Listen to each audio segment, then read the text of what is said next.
Happiness, happiness, the greatest gift that I possess.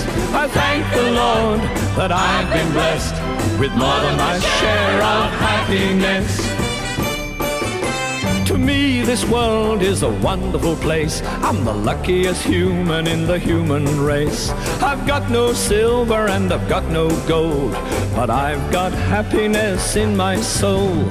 Happiness to me is an ocean tide, a sunset fading on a mountainside, a big old heaven full of stars above, when I'm in the arms of the one I love. Oh, happiness, happiness, the greatest gift that I possess. I thank the Lord that I've been blessed with more than my share of happiness.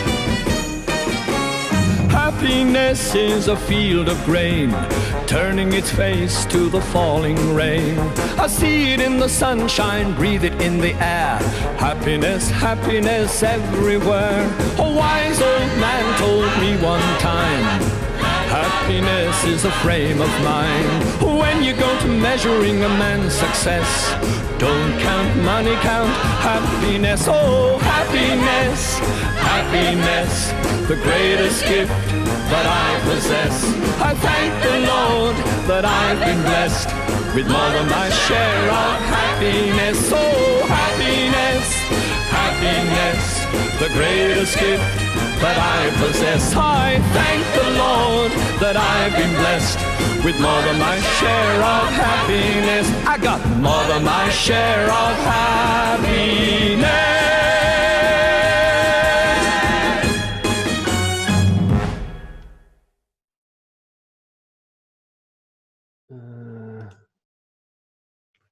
Work out what I'm doing. Right. Good. Well, I think we'll make a start. I think I can see you all. That's great. And if anybody comes, then I can let them in later.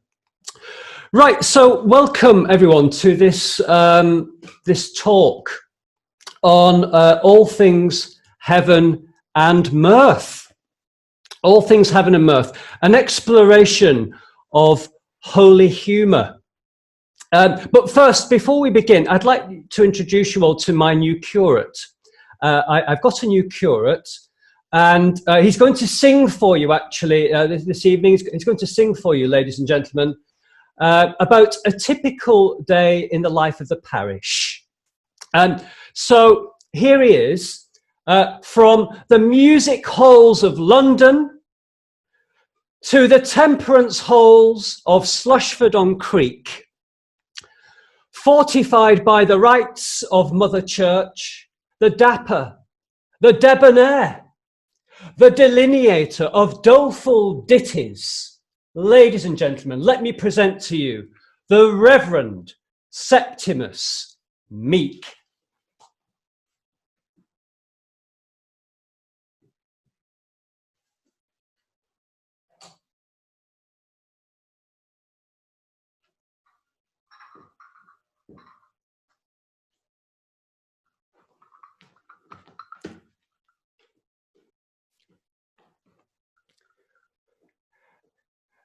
Dearly beloved brethren, good evening. Wonderful to see you, ladies and gentlemen. I'm going to sing for you about a typical day in the life of this parish of Slushford-on-Creek. Good evening.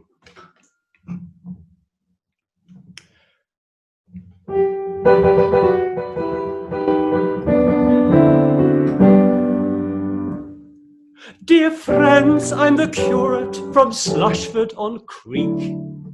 My name is the Reverend Septimus Meek. The vicar and I work so hard as a rule. Today there's a meeting at our infant school. And the vicar and I'll be there, for we are an industrious pair. The mothers, of course, at the meeting will be. At 2:20 they'll be handing out tea, and a silver collection is taken at 3. and the vicar and I'll be there. I'm awfully sorry for poor Mrs. Jones. They say she has terrible pains in her bones. She lives all alone and suffers, I fear. But tomorrow some friends will be calling, I hear. And the vicar and I'll be there, for we are an industrious pair. They'll bring her much joy, she'll forget all her pain. With flowers and fruit, she'll be quite well again. And the squire is sending a case of champagne. And the vicar and I'll be there. Catherine Perkins is our village belle. I fear me, alas, still no matter, ah well. But let us rejoice, for this maiden serene will be married tomorrow to Samuel Green. And the vicar and I'll be there, for we are an industrious pair. The bride will look sweet as she walks down the floor, but still in the throng, though the fact she'll ignore, will be several fellows who've kissed her before. And the vicar and I'll be there. The town hall next week we have taken, you see. We're giving the wounded some afternoon tea. And Lady Fitzgargle, you've heard her before, is giving us music from 3 until 4. And the vicar and I'll be there, for we are an industrious pair. She means very well, but she's hardly a star. As soon as she sings, and they'll hear her afar, quite a lot of those boys will retreat to the bar. And the vicar and I'll be there. Well, thank you, ladies and gentlemen. Thank you so much. Thank you, thank you. I better put you back on to the vicar. Good evening.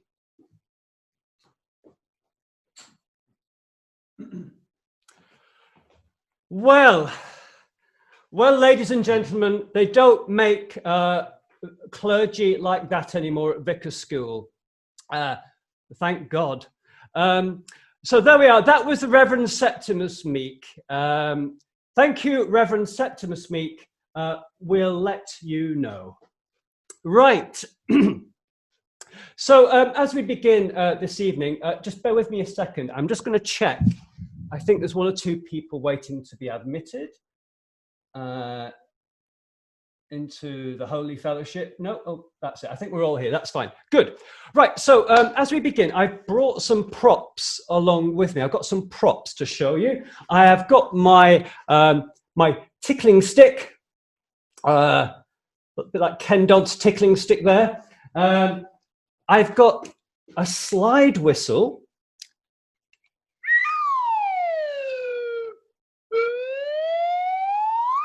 Very saucy sound, isn't it? Always reminds me of the Carry On films, all that slapstick. A slide whistle, and of course, the Holy Book. I've got the Bible. And these props really represent 2 things that have been constant in my life. 2 things that have helped me through difficult and challenging moments.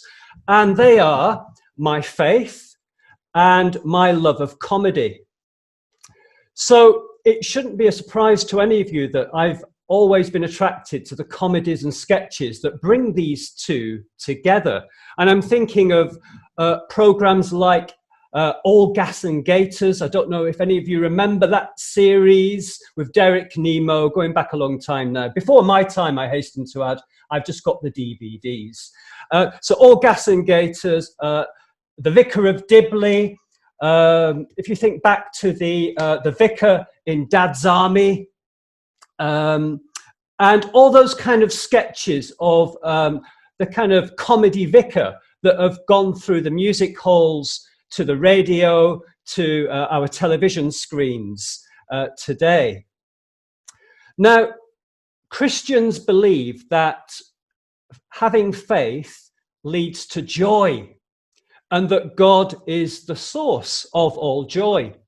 And I strongly believe that if we are to live lives of joy, then we can obviously attract other people to the faith by living joyful lives and not being gloomy and miserable and woeful and sinful. I think joy is so important in the life of the church. But, and this is a big but, it seems to me that throughout the church's history, laughter and faith in God have been seen and experienced as opposites. It's a tragedy that for so long, the church, the Bible, and even the clergy, for that matter, have had this reputation for being gloomy and somber and stern, and for having a sense of humour failure. Now, a few decades ago, somebody crossed out the word mirth in some of our hymns, and they substituted it with the word fear. Now, to give you one example of this, let's see if you know this hymn.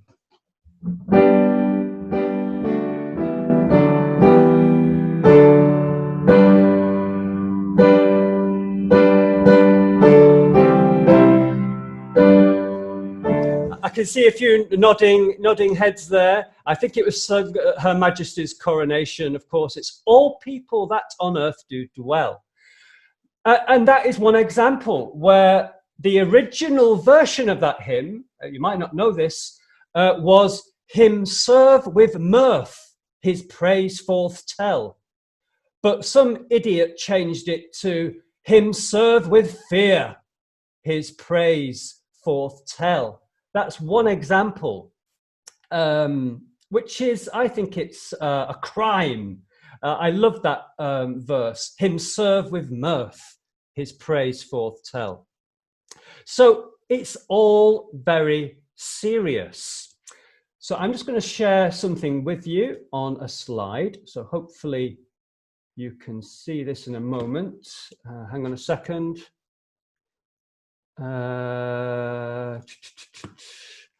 So just bear with me. I'm quite new to Zoom. I'm trying to share something with you, and hopefully, here we go.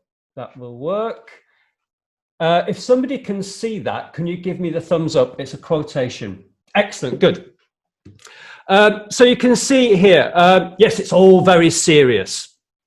Now, this was an article that the Reverend Giles Fraser wrote in The Guardian about 4 years ago. And as you can see, he said, "Church is a serious house on serious earth, and ultimately people go for serious purposes. Anglican comedy may be a crime against comedy more than a crime against God. But precisely because it is so woeful and insincere, it has no place in church." Well, what do you think of that coming from Giles, of all people? Now, don't get me wrong. Nobody is saying that a vicar or a priest should be a stand-up comedian. And I'm not saying that it should be compulsory for sermons to begin with funny stories to illustrate the gospel. But what I do want to say is that we believe as Christians that God is a God of joy. Laughter stems from a spirit of joy.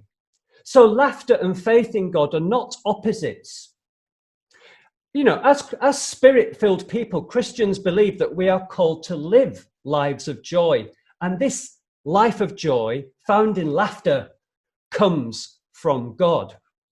So moving on from Giles Fraser to somebody else here, very influential 20th century theologian, Karl Rahner, said, "A good laugh is a sign of love. I like that one. A good laugh is a sign of love. Because let's face it, how on earth do we expect to attract people to the Christian faith if we present it as gloomy and joyless? How on earth are people going to want to come to church if we're gloomy and joyless? Right, so I'll put that away for a minute. Now, I'd like to share with you a very funny story, and it's a true story, about Groucho Marx, who was once in a hotel lobby when a priest rushed over to see him. And he went over to Groucho and said, "Oh, thank you, Groucho, for bringing so much joy and laughter into people's lives." "Thank you," Groucho replied, "for taking so much joy and laughter out of them." I think that's wonderful. Now, thank you to Netflix, which I discovered during lockdown.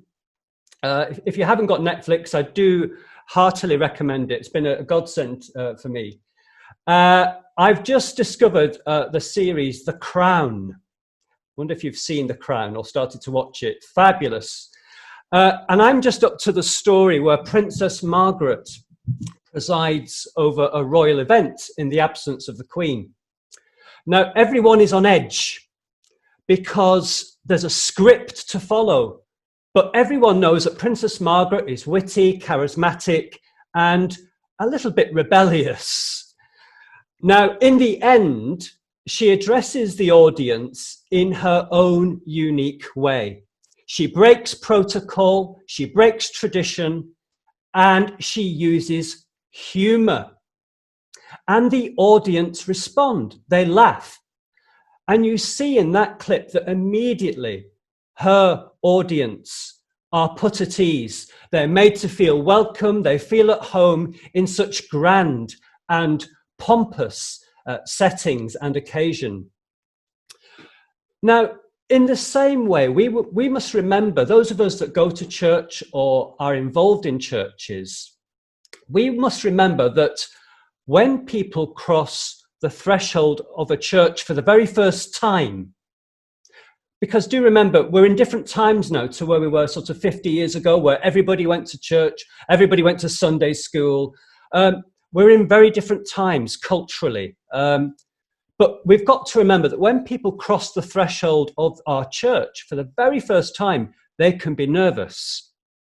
They can feel a little bit intimidated and overwhelmed by the grandeur, the tradition, and the ceremony of the church.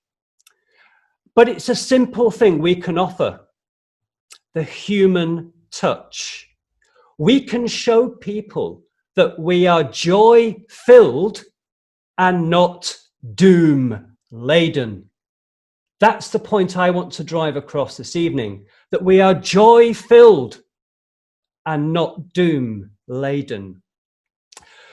Perhaps the Reverend Giles Fraser ought to be reminded that telling jokes in the church goes back centuries. One of the earliest descriptions of Easter depicts it as a gigantic joke, a joke played by God on the devil. Now, in the early Greek Orthodox tradition, a very unusual custom developed. On the day of Easter, the clergy and all the laity would gather together in the sanctuary and tell jokes. Now, the reason given was that this was the most fitting way of celebrating the big joke that God had pulled on Satan in the resurrection. It was a kind of two fingers up to Satan. And this tradition became known as the Easter laugh, or in Latin, the risus paschalis, the Easter laugh. And some of the early church fathers wrote about Easter as a time when God did indeed play a practical trick or joke on the devil. For example, in the 4th century, St. John Chrysostom noted how Easter mocked hell, and by extension, the devil. So I have to say that I am pleased that there are parts of the church, unlike Giles Fraser I quoted earlier, there are parts of the church that do affirm the compatibility of faith and laughter. I'm going to share with you another slide.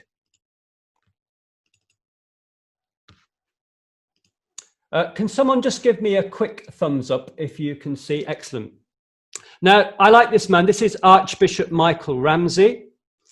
And you can see there that Archbishop Michael Ramsey gave one of the 5 helps issued to the clergy.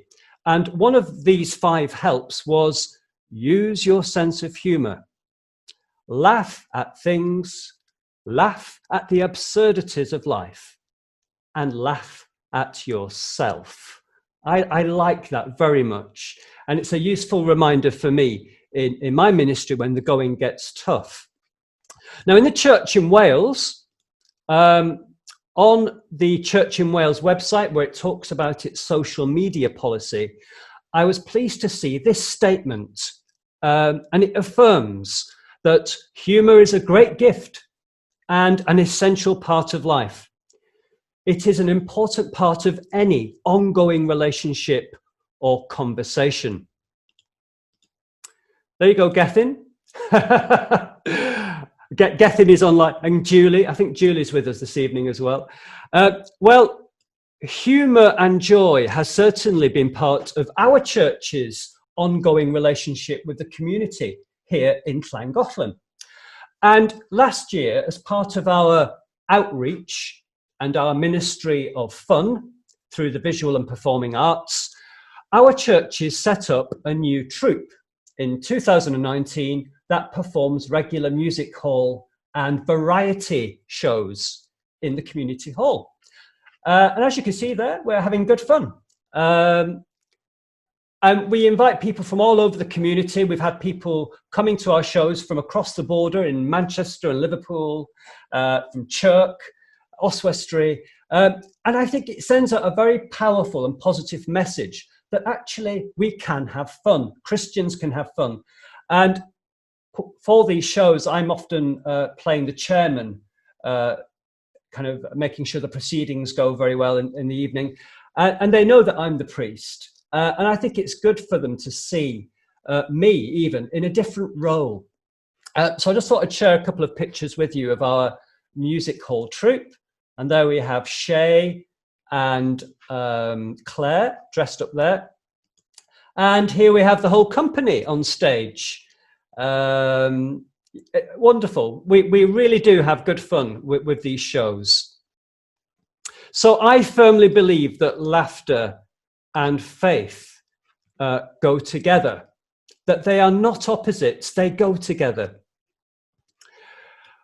Now, I've just finished reading a book, and it's not a book about religion, it's not a book about comedy. It's a book about plant science, actually, and it's called Braiding Sweetgrass by Robin Wall Kimmerer. Now, Robin Wall Kimmerer talks about her memories as a child growing up and enjoying the sight of her 2 favourite flowers, goldenrods and asters. 2 very beautiful flowers, but 2 very different flowers of gold and purple. Now, in the book, she asks the question, why does this particular pair of flowers grow together side by side when they could grow alone? Why are these 2 flowers so beautiful together? And what is the source of this pattern? Now, as a plant scientist and lover of beauty, she talks about her natural inclination to see relationships in everything, threads that connect the world, that join together instead of dividing. And I particularly like the way she says in the book that the beauty of one is illuminated by the radiance of the other. I'll say that again. I love the way she puts that. The beauty of one is illuminated by the radiance of the other. Now, I think this is true of laughter and the spiritual life. The two go together. They are goldenrods and asters. To live the Christian life is to live a life of joy. After all, one of the charisms of the Holy Spirit is joy. So for the past few years, I've been reflecting on the spiritual life and laughter and joy and humour. And I've been asking myself these questions. Where is God in laughter? Does God have a sense of humour? And is there mirth in heaven? So as we explore these questions, we need to place them within a kind of theological context or framework of creation. That laughter and joy are intrinsic to human nature. They are part of human experience. God has given us this gift, and this gift is good. Now, I'm halfway through reading this book. I wonder if any music hall fans have read this one. You might not be able to see it very clearly. It's called The Night in Question by Laurie Graham. It's a great novel. I'm just halfway through it. And it's about a music hall performer called Dot Allbones. Now, Dot is very grateful that she didn't end up working in the factory like all the women in her town. And she says in the book, I suppose I'd have ended up there too, if God hadn't given me the knack of making people laugh. And I think that kind of just sums up for me, really, what this is about, that actually this is God-given. Laughter is intrinsic to our human nature. But it also highlights for me that the vocation of a comedian is indeed God-given. Now, I know that Ken Dodd certainly believed it was God-given, that his talent, his knack of making people laugh was something that was a gift to him. Now, I know that because he told me. It was at a British Music Hall event. It was his 90th birthday party in London, and I had a very, very quick conversation with him. And Ken had a very strong faith. He went to church every week, but he certainly believed that his gift of making people laugh was given to him by the Almighty. Now, I'm just going to share with you another slide. Here we have Thomas Merton. Now, Thomas Merton was a Trappist monk, and he said that comedians and clowns are likely to have a high place in heaven because they must be near to the heart of God. So this reminds us that in the nearer presence of God is the fullness of joy.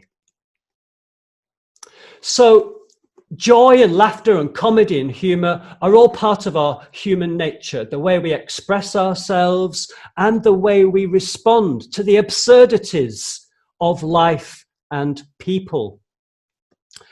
Just think for a moment of the pure, enchanting and innocent sound of a baby's laugh. Just imagine a baby laughing at his mum or dad clowning around. Now, a baby scientist called Dr. Caspar Addyman from Goldsmiths in London has recently published a book called The Laughing Baby, which, again, I'm just in the middle of reading. Fantastic book. I do recommend that. And in this book, Dr. Caspar seeks to explore what babies are thinking, how they are learning, and why they have so much fun along the way. He said that laughter is an important part of our early development, and the roots of laughter are planted deep by evolution. One parent wrote to him to tell him about the sound of angels that burst forth when she kissed her tiny grandson on the tummy. I love that, the sound of angels, a baby's laugh. During an interview on Radio 4 back in May, it was actually during lockdown, he was being interviewed, I think it was by Jenny Murray on Woman's Hour. And he said that research has shown that babies do laugh or smile from as young as 3.5 months old. And some researchers have shown that babies smile even in the womb. I think that's fantastic. Babies smiling in the womb. Now, of course, babies don't laugh at jokes. We can't tell them a gag and expect them to respond. But babies do laugh at people and of absurd situations. During the programme on Radio 4, we heard the delightful and innocent sound of babies laughing. And one baby was laughing at her mum pretending to fall off a chair. That is proof to me that laughter and joy is part of our human condition. Now, we'll just take a little break there for a minute. I'm going to tell you a few stories. I've got lots of funny stories. And this is a true story. It's an event that took place at a funeral in Lancashire. And the deceased lady's name was Sally. And of course, she requested that Sally, by Gracie Fields, should be played in the final stages of the funeral service because it was her favourite song. So the grieving relatives were suitably moved by this piece being played as the coffin disappeared behind the drapes. Unfortunately, the person in charge of the music forgot to stop the CD. And it was followed by another Gracie Fields hit, "Wish Me Luck as You Wave Me Goodbye." Yes, that is a true story. And another true story from my own experience. When I was working at Southwark Cathedral, many years ago now, back in 2002, we had a very big carol service, packed out with local businesses and people from the district. The cathedral was full. We must have had about nearly 2,000 people in the cathedral. And we were getting towards the end of the service, and we sang that well-known carol, "O Come All Ye Faithful." Now, if you remember, the second verse is "God of God, light of light." At that very moment, as we sang "Light of Light," there was a power cut, and we were plunged into darkness. And everybody, well, the organ stopped because it was powered by electricity, the singing stopped, and everyone just burst into laughter. Talk about timing. Wonderful. Right, so let me share a few more things with you on screen. Here we have something that was on a church notice board in Cornwall. Morning service, 11 a.m, Mr. Philpott. The evening service, 6:30 p.m, Mr. Spilett. Yes, these were actual things that have been seen on a church notice board. And here we have another one. Ladies, when you have emptied the teapot, please stand upside down in the sink. And then some clever person added underneath, "No hot bottoms on the formica." There we are. Yes, these things really happened. There we go. So let's ask the question, why do we laugh? What makes something funny? Well, Freud said that people laugh because a sum of physical energy, which has hitherto been used for narthexis, is allowed free discharge.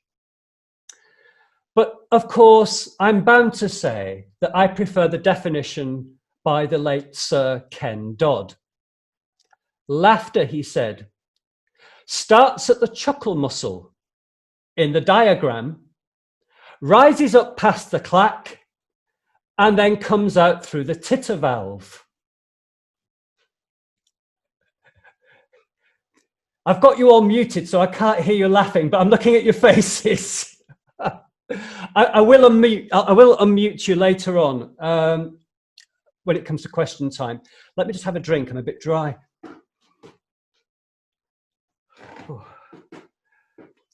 Prosecco this evening. Yes. Oh, that's better. Wet me whistle. So it takes 42 muscles to frown, but yet it only takes 28 muscles to smile. Laughter has healing qualities. It unburdens us. It distracts us from our worries. It lifts our spirits. It bonds us together. It overcomes awkwardness. We laugh at all the ridiculous situations in life. Observational and self-deprecating humor, of course, is the material of stand-up comics. But it's not just life situations that we can find amusing. Some people have used laughter as a coping mechanism in the face of death. Spike Milligan has been immortalized by the epitaph on his gravestone, "I told you I was ill." Soldiers in the trenches of the First World War turned to humor to get through the horrors of conflict. Even many of the saints of the church who were sentenced to death used humor in their final words. Now, one of the saints, Saint Lawrence, was burnt to death on hot coals. And after enduring a lot of pain, he cheerfully said, "Turn me over, I'm done on this side." So comedy has been used in every situation of life. And I believe that comedy is a precious gift that can renew and refresh us in troubling times. And it certainly helped me during this annus horribilis. What an awful year we're having at the moment.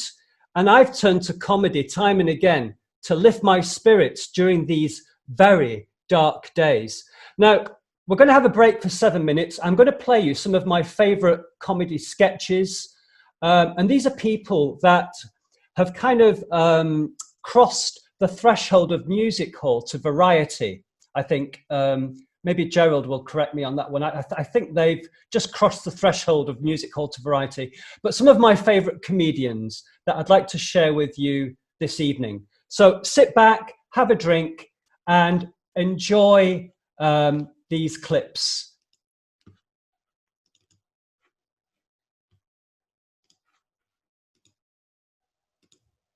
May I just explain? I want you to use your imagination. I want you to imagine that this is an old Victorian ballroom and dotted about a lot of old Victorian couples, rather like we have in front here. All beautiful. Have you by any chance some Victorian Lancers music? Would you like to play it for me?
Who threw that through my window there? Where's Schofield? I'll bet you live. And I won't run away. Messing about with he was going to get no exit at all. I'm glad I've seen you. I was going to ask you, have you got a bit of land, you remember? Because I thought you hadn't. No, it is. Very scarce, yes. Anyway, I was going, how is yours? He's at home, you know, he's pottering about in the garden. He's always more in the way, in the way. They are, they're better off at work than these men. I've said so many times. Well, I made up my mind I was going out this morning. It's soon, I mean, if you don't get out, it's dinner time, and then you get, oh, you do, yes, it's quite bad. How are you these days? Have you? Oh, I say.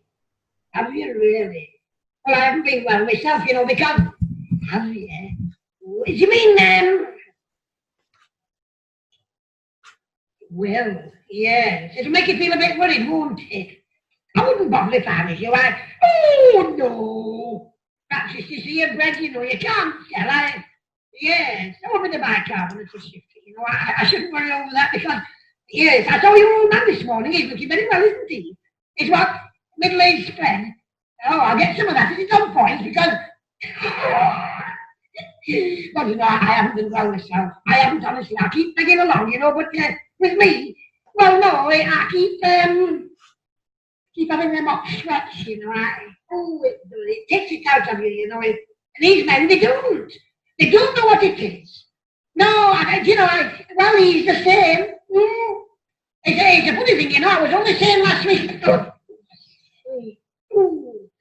It's giving me a belt.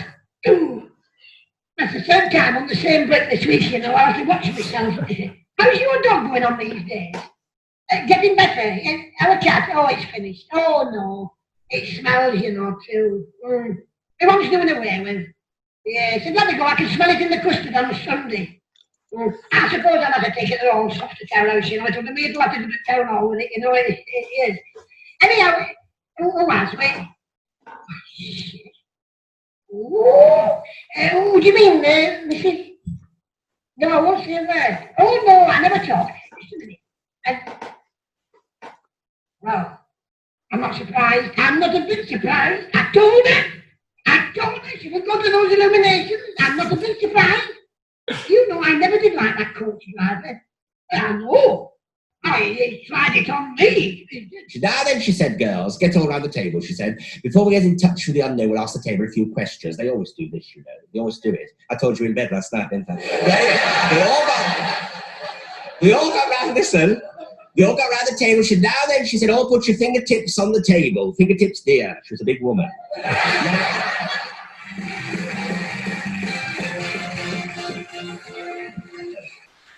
Well, I'm worn out before I start. Well, how are you? Do you know, my legs are killing me. I've been walking about all the week, you know, looking for candles. And shut that door. And Time of laughs was the fabulous Frankie Howard, with every ooh, ah, and misses in its right place. She said, excuse me, she said, would you like both? So I said, no, thank you, dear. One, but more than enough, thank you very much. I suddenly realised she meant the top, you know, the Turkish and the top, and the top. So I said, well, I thought in for a penny, in for a pound. So I had both the Turkish and the Swan. I went in this changing room and she took me. Went in this steam room and there's some other fellas in there, all in the steam. And I nodded, and well, everything nodded. And you mind, please? We're gonna write not here tonight. I started to undress. And my mother always said to me, whatever you do, when you're with a man, never take a... No, and never be there. Leave something on as an air of mystery.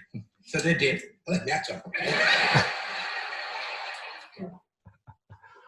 Well, there we are. I hope you enjoyed that little clip. Just a few of my favourite comedians. I've got many more as well, but I just wanted to share a bit of joy with you this evening. And I'm sorry if the sound wasn't that good, but can you all hear me now, more importantly? Good, there we are. Right, well, earlier on, I introduced you to a clergyman called the Reverend Septimus Meek. I'm going to introduce you now to another clergyman from the Victorian times, a very controversial Anglican priest who defended the music halls. And here he is. Let me introduce you to the Reverend Stuart Headlam. Can you all see him? Oh, good. Now, he is one of my favourite clergymen of all time. Now, he was controversial because he defended the music hall, not only the music hall goers, but the music hall performers, at a time when the majority of the clergy and the Ormiston chants, if you know what I mean, of the era, saw the music hall as vulgar. They saw it as obscene and a breeding ground for vice. Now, Father Stuart Headlam told his clergy colleagues in no uncertain terms that he believed they were more opposed to people having fun than committing so-called immoral acts. And throughout his ministry, Stuart Headlam was at loggerheads with the Bishop of London, John Jackson. Jackson was outraged when he heard that Headlam's lecture took place, theatre and music halls. It took place in Bethnal Green in 1877. Bishop Jackson told Headlam that a man must be either a churchgoer or a theatre goer. You cannot be both. Well, Headlam replied that it was scandalous for a clergyman not to enter into the amusements and whole life of the people. Reflecting on his own Anglo-Catholic spirituality, Headlam added that a strong faith in the incarnation and real presence of Jesus Christ sanctifies all things, not excluding human mirth and beauty. Well, Stuart Headlam caused further scandal by publicly declaring that George Leyburn's songs would have had more influence in London than the Bishop of London himself. I think that's quite a bold step for Headlam, and many plaudits there for him, I think. Well, can you all see Laughing Jesus? So what about comedy in the Bible? Did Jesus laugh? Well, we know that Jesus was angry and we know that Jesus wept, but nowhere in the gospel is it recorded that Jesus laughed. But he must have done. Jesus was certainly someone whose mission was to enter into the whole life of the people. And although it was subtle, Jesus certainly had a sense of humor. Jesus used some very comical images when he was teaching. He used subtle irony, he used riddles, amusing parables, play on words, and witty rejoinders. Just imagine a camel passing through the eye of a needle. That's pretty funny. Or imagine the fool that places a lamp or a light under a basket. What is the point in that? Or imagine somebody straining out a gnat while eating a camel. Matthew 23. Or even the hypocrites that blow their loud trumpets when they jingle their money in the collection plate. Matthew's Gospel, chapter 6. Jesus did have a sense of humour. Well, we come now to a bit of Greek. St. Paul talks often about how wonderful it is to know Jesus. And he says that everything else in comparison to knowing Jesus is rubbish. Which reminds me, what do you think of it so far? Cheek. So St. Paul uses the word rubbish, but actually the Greek word is the word on your screens, which is pronounced skubala. Skubala, which more accurately translates as dung. Well, actually, to be honest, it's much stronger than the word dung. But we have a very polite congregation before us, and I'm not going to say the word. But it is the closest thing that you will find to a swear word in the Bible. Skubala. That's what St. Paul says. So we come on now to catchphrases. A couple of years ago, I had the great pleasure of interviewing Patricia Routledge because she's very much a committed Christian, and she's a great lover of music hall. And she is, I think, one of the patrons of the British Music Hall Society. And one thing that she said to me was that she loved music hall and variety because all the comedians use catchphrases. And she said, one thing about catchphrases is that you're on the end of your seat in the theatre waiting for this catchphrase to be said. And the kind of joy and ecstasy and, the laughter that comes as soon as that catchphrase is used. Think of, shut that door, can you hear me, mother, Sandy Powell, she knows, Hilda Baker, how tickled I am, Ken Dodd, Max Miller, all the great comedians had catchphrases. Well, I'm sure it won't surprise you to know that Jesus himself had catchphrases. Quite often Jesus would say, have you never read? Or if you have ears to hear, then hear. That was one of Jesus's famous catchphrases. So comedy can be about turning things upside down, presenting situations that are out of place or absurd in relation to their surroundings. In the parable of the wedding feast in Matthew 22, Jesus tells of a king hosting a banquet in his son's honor. So invitations are sent out to VIPs, but the VIPs can't be bothered to turn up. So instead, the king invites all those off the streets, the poor, the powerless. Just imagine that for a minute. The outsiders become insiders. And there are lots of examples of status reversal situations in music hall and variety, in comedy sketches and television. Has anyone here seen the Marx Brothers film Duck Soup? It's a great film. If you've watched that, you will know that there's the eccentric and insane Rufus T. Firefly, Groucho Marx, who becomes the leader of Fredonia. Now, it's the day of his inauguration, and distinguished guests from other countries are present. Soldiers and trumpeters, young girls move around the hall scattering rose petals. A fanfare is sounded, and a rousing chorus of "Hail, hail Fredonia, land of the brave and free," Well, during all this pomp and circumstance, Rufus T. Firefly is in bed in his pajamas with his nightcap on and an unlit cigar in his mouth. He fails to turn up. And for a second time, the fanfare sounds, the trumpeters sound, they sing Hail Fredonia a second and a third time.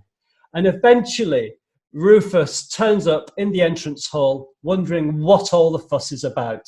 It's a great sketch. I think I might be able to share it with you just briefly. Let's have a look. I've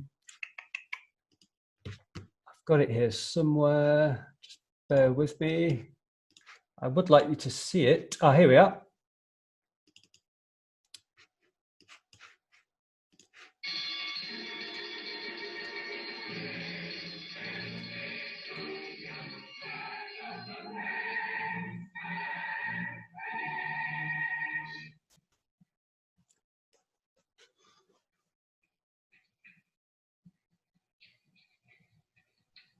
You expecting somebody?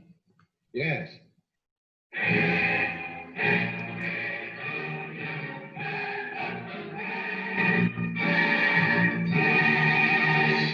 Your Excellency, we've been expecting you. As chairwoman of the reception committee, I extend the good wishes of every man, woman, and child of Fredonia. Never mind that stuff. Take a card. Card? What do I do with the card? You can keep it. I've got 51 left. Now, what were you saying? As chairwoman of the reception committee, I welcome you with open arms. Is that so? How late do you stay open? I've sponsored your appointment because I feel you are the most able statesman in all Fredonia. Well, that covers a lot of ground. Say, you cover a lot of ground yourself. You better beat it. I hear they're going to tear you down and put up an office building where you're standing. Right. You can read. There we go. So yeah, that was the great Groucho Marx in one of my favourite scenes. Again, turning a very stately and solemn occasion on its head with kind of comic nonchalance. Wonderful, wonderful. So we're coming towards the end of the talk, but just before we do, I'd just like to share a few stories with you. Do any of you remember the great Don McLean, who used to, on Radio 2, do the Good Morning Sunday programme every Sunday morning? Well, he told some stories of actual situations that took place during the reading of the lesson in church. And the first recounts the tale of somebody very nervously reading from the prophet Isaiah. During the reading, this person had to say 3 times, camels in throngs. Well, you know what's coming. But each time he said camels in thongs. Well, there's an image, isn't it? Camels in thongs. The second story involves the mispronunciation of the word Hittites, an ancient nation that originated from Noah's great-grandson. So the reader very confidently mounted the steps of the lectern and began to read. And he said, Rebekah said unto Isaac, my wife will not be worth living if Jacob takes unto wife one of these high-titty women.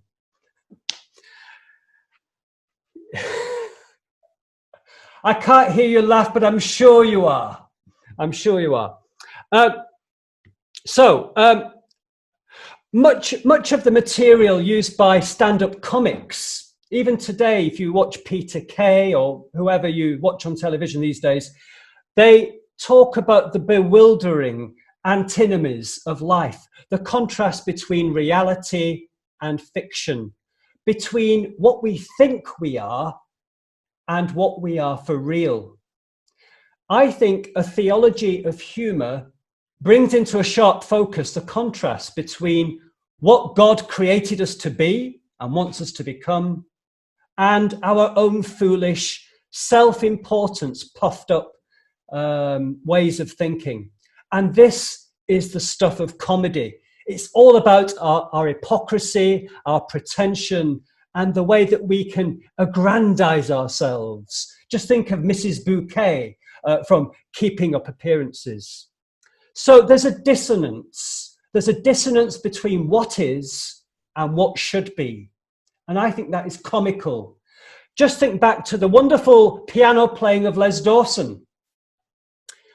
Ladies and gentlemen, he would announce, this is the part of the show you've all been waiting for, Melody Hour. And then he would play a well-known piece of music that the audience would sing along to, but he would play it purposely off key. There was a comical dissonance between the written manuscript and his funny improvisation or interpretation of it. And so I think that is a good illustration with the Christian life, the way we go off key sometimes. And God actually finds that very funny. I think that is the theology of humour. So we've come to the end now, but before we turn to questions, I thought we'd have a little sing-along, but I will keep you on mute because otherwise there'll be a cacophony of sound. So I'm going to put some words on your screen and I want you to join in. Let's have a look. Oops. No, just bear with me a minute. Oh, technology. What's happened here? It's coming. Bear with me. Okay, here we are. There we go. Right. Good. Can you all see? Can you all see? Good. Now, please do join in. You know this one, everybody. I want to hear you sing. Here we go.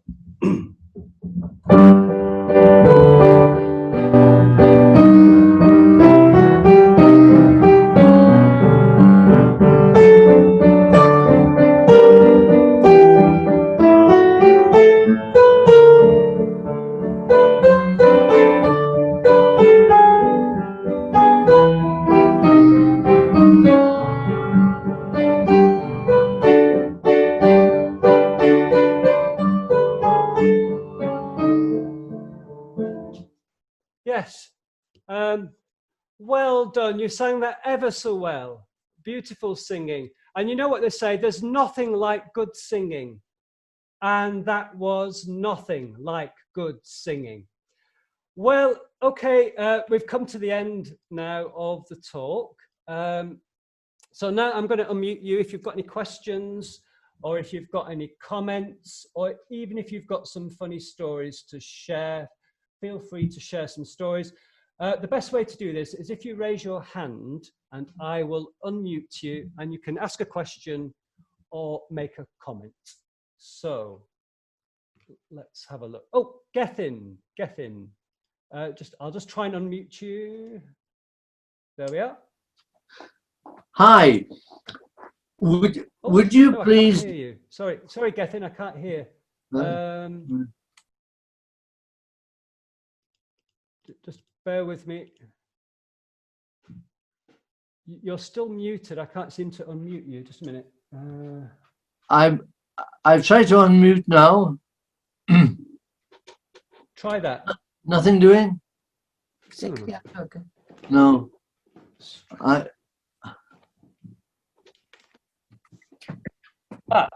That's better. Is that better? Can you hear? Yeah, I can hear you. Good. I'd like you, if you wouldn't mind, to tell us all the wonderful story I heard you tell in a sermon. It was the first time I had ever heard a joke being told in a sermon, and it's about the vicar who was moving to a different parish. Oh, yes, I do know that one, yes. And if I remember rightly, he was quite an unpopular vicar who didn't go down too well with the congregation. And it was his last day in the parish after 10 years. And he was giving his final sermon in the pulpit. And he was banging his fist on the pulpit and said, "It was Jesus that brought me to faith." And he raised his fist in the air, and it was Jesus that brought me to this church. And waving his fist even higher in the air, and it is Jesus that is sending me away again. And at that point, the curate stood up and announced the next hymn, "What a Friend we have in Jesus. Brilliant. It's a good one. I like stories. Thank you very much. Thank you. Have we got any more questions or comments? Just raise your hand. Oh, Gerald. Oh, lovely. Gerald Glover from London. I'll just try and unmute you, Gerald. Hopefully we can hear you. I think you might need to do something. You might need to just unmute yourself. I've unmuted myself. Ah, good. Is it working? Many years ago, a friend told us that he was a butler in a household, I can't remember wherever it was, but in the 1920s, and the youngest son was really quite small. He came home from church and the little boy was in tears. Whatever is the problem? Whatever is your problem? And he said, I don't understand why the vicar should say, make clean our hearts with Enos. Fruit sorts. Well, that you know. I'll mute myself then. Yes, I love that. Actually, Gerald, I've not heard that one before. Of course, make clean our hearts. That comes from the responses for Evensong, doesn't it? Oh, God, make clean our hearts within us. Yeah, that's wonderful. Lovely. Thank you, Gerald. There's lots and lots of stories of funny things that have happened in church. We've got 26 participants. I can't see all of you, but has anybody else got a comment or a question? You'll have to raise your hand. Those of you that I can see, just bear with me. Somebody, oh, hang on. Who's somebody? Oh, Rianne, yeah, I'll just unmute you. Just hang on. There we are.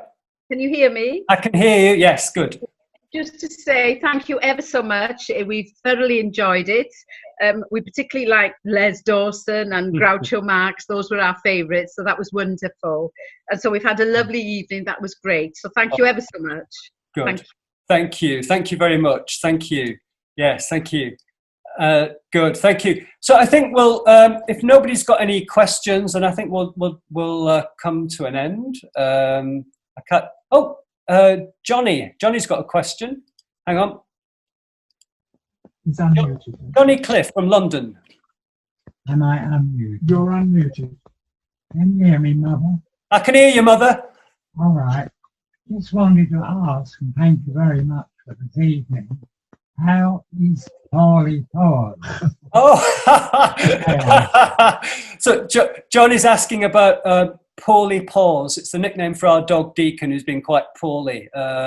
He's doing very well. Thank you very much. He's had his operation and he's cancer free. Thank goodness. Hooray! Yay! Nice. So he's doing very well. Thank you for asking. Oh, thanks, Johnny. Thank you. Well, everybody, I think, has anybody got a question? Oh, Iris. Yeah, you might need to unmute yourself. Iris. You'll need to unmute yourself, dear. Can you hear me now? Oh, I can hear. Yes. I'm sorry I joined a bit late, but I enjoyed the little bit at the end, and I wish we could repeat that Daisy Daisy song. Oh, well. I love the bits where you kept missing the notes. Oh, well, there we are. Well, what a good finish. We'll sing it one more time, and should we do it properly this time? Maybe I could unmute you all and we could all sing. That would be fun, wouldn't it? But I don't know how to unmute you all. But good idea. Let's sing it one more time and then we'll come to an end. And we'll do it. That'll be delightful. Oh, good. Here we go. Daisy, Daisy. Let me share the, hang on. Well, you know the words, don't you? You know the words. Yeah, good.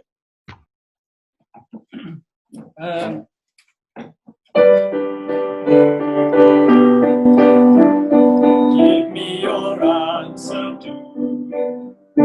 I'm half crazy over the love of you. It won't be a stylish marriage. I can't afford a cabbage, but you'll look sweet on a seat of a bicycle built from two.